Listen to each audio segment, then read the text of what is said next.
धनंजय मुंडे यांच्या सोबत मागच्या 2.5 वर्ष मागच्या काळात मंत्री असताना, पालकमंत्री असताना सावलीसारखे असणारे वाल्मिक कराड हे बीडच्या मस्साजोग प्रकरणातील मुख्य आरोपी आहेत.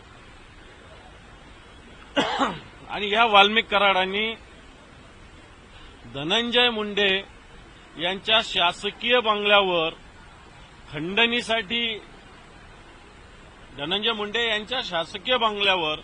खंडणीसाठी लोकांना धमकावल्याचं सुरेश धस यांनी सांगितलेलं आहे. आणि या गोष्टी सत्य असतील तर याच्यात धनंजय मुंडे सुद्धा आरोपी आहे.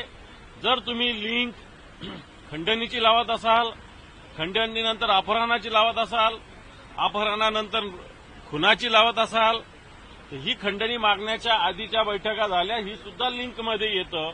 आणि याच्यात धनंजय मुंडे असले पाहिजे अशा प्रकारची भूमिका आमची आहे. सभागृहात निश्चित ही भूमिका आम्ही मांडू.